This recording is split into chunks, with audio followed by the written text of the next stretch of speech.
A Tale of Jerusalem by Edgar Allan Poe. Incensus rigidam in frontem accidere canos passus erat. Lucan di Caton. A bristly boar. Translation. "Let us hurry to the walls," said Abel Phittim to Buzzy Ben Levi and Simon the Pharisee on the 10th day of the month Thammuz, in the year of the world 3941. "Let us hasten to the ramparts adjoining the gates of Benjamin, which is in the city of David, and overlooking the camp of the uncircumcised. For it is the last hour of the 4th watch, being sunrise, and the idolaters, in fulfillment of the prophecy of Pompey, should be awaiting us with the lambs for the sacrifices." Simeon, Abel Phittim, and Buzzy Ben Levi were the Gizbarim, or sub-collectors of the offering in the holy city of Jerusalem. "Verily," replied the Pharisee, "let us hasten, for this generosity in the heathen is unwonted. The fickle-mindedness has ever been an attribute of the worshippers of Baal." "That they are fickle-minded and treacherous is as true as the Pentateuch," said Buzzy Ben Levi, "but that is only towards the people of Adonai. When was it ever known that the Ammonites proved wanting to their own interests? Methinks it is no such stretch of generosity to allow us lambs for the altar of the Lord, receiving in lieu thereof 37 shekels per head." "Thou forgettest, however, Ben Levi," replied Abel Phittim, "that the Roman Pompey, who is now impiously besieging the city of the Most High, has no assurity that we apply not the lambs thus purchased for the altar to the sustenance of the body rather than of the spirit. Now, by the 5 corners of my beard," shouted the Pharisee, who belonged to the sect called the Dashers, that little knot of saints whose manner of dashing and lacerating the feet against the pavement was long a thorn and a reproach to less zealous devotees, a stumbling block to less gifted preamblers.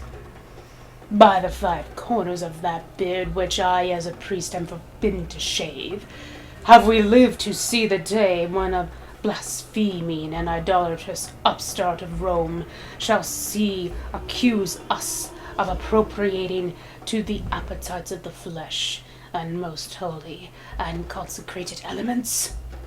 Have we lived to see the day when—" "Let us not question the motives of the Philistine," interrupted Abel Phittim, "for today we profit for the time by his avarice, or by his generosity.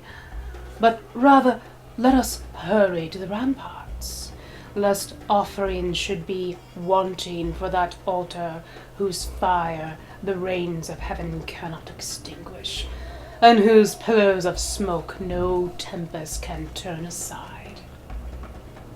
That part of the city to which our worthy Gizbarim now hastened, and which bore the name of its architect, King David, was esteemed the most strongly fortified district of Jerusalem, being situated upon the steep and lofty hill of Zion. Here a broad, deep, circumvallatory trench, hewn from the solid rock, was defended by a wall of great strength, erected upon its inner edge. This wall was adorned, at regular interspaces, by square towers of white marble, the lowest 60 and the highest 120 cubits in height. But in the vicinity of the gate of Benjamin, the wall arose by no means from the margin of the fosse.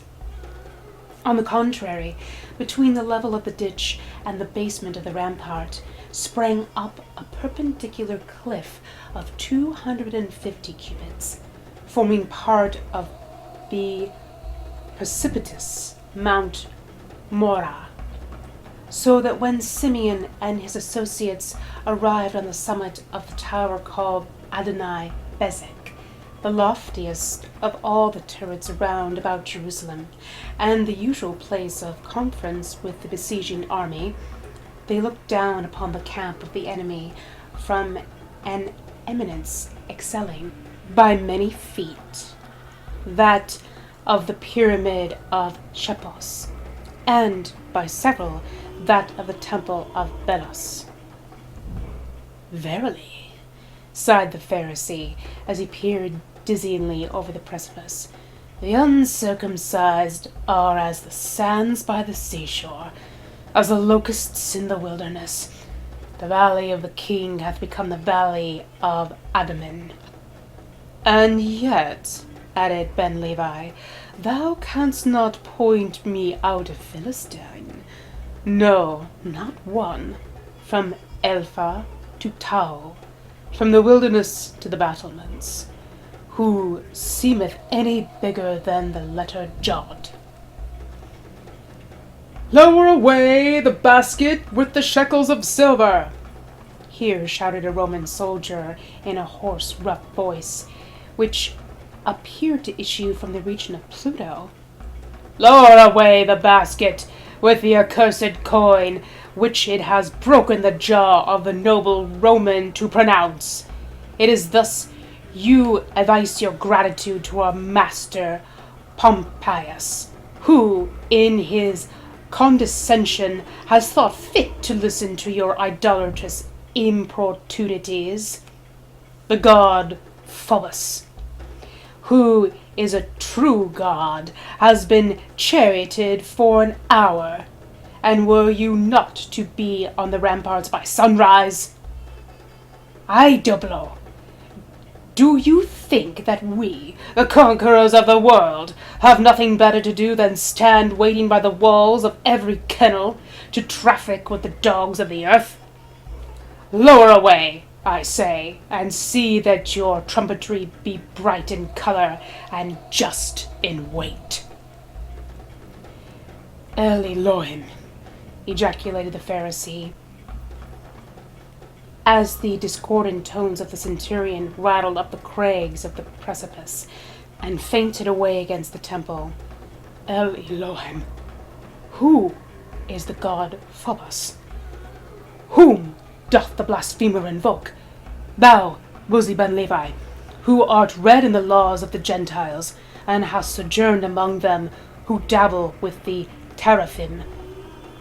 It is Nergal of whom the idolater speaketh, or Ashamath, or Nibshath, or Tartak, or Adramalek, or Anamalek, or Sukhoth Benith, or Dagon, or Belial, or Baal Perith, or Baal Peor, or Baal Zebub.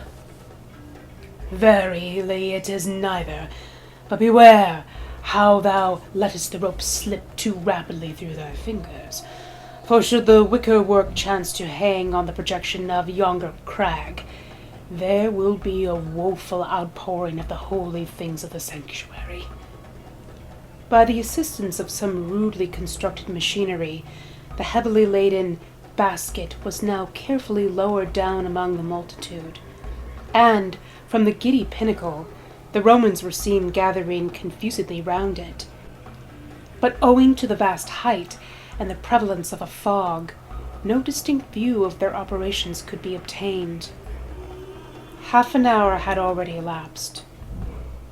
"We shall be too late," sighed the Pharisee, as at the expiration of this period he looked over into the abyss. We shall be too late. We shall be turned out of the office by the Cathloim. No more, responded Abel Fittim. No more shall we feast upon the fat of the land. No longer shall our beards be odorous with frankincense, our loins girded up with fine linen from the temple. Raka! Swore Ben Levi. Raka! Do they mean to defraud us of the purchase money?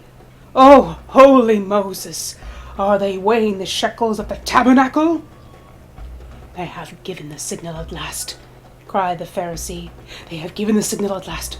Pull away, Abel Fittim, and thou, Bozi Ben Levi, pull away.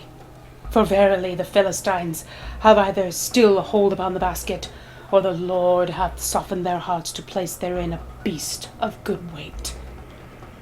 And the Gizbarim pulled away, while their burden swung heavily upwards through the still increasing mist. Boshi! As at the conclusion of the hour, some object at the extremity of the rope became instinctively visible. Boshahi! Was the exclamation which burst from the lips of Ben Levi. Boshahi! For shame! It is a ram from the thickets of Engadai, and the rugged as a valley as Josaphat. It is the firstling of the flock, said Abel Fittim. I know him by the bleating of his lips, and the innocent folding of his limbs. His eyes are more beautiful than the jewels of the pectoral, and his flesh is like the honey of Hebron. It is a fatted calf from the pastures of Bashan, said the Pharisee. The heathen that have dealt wonderfully with us. Let us raise up our voices in a psalm. Let us give thanks on the swam and on the psaltery, on the harp and on the hagabab, on the cithern and on the sackbut. It was not until the basket had arrived within a few feet of the Gizbarim that a low grunt betrayed to the perception a hog of no common size.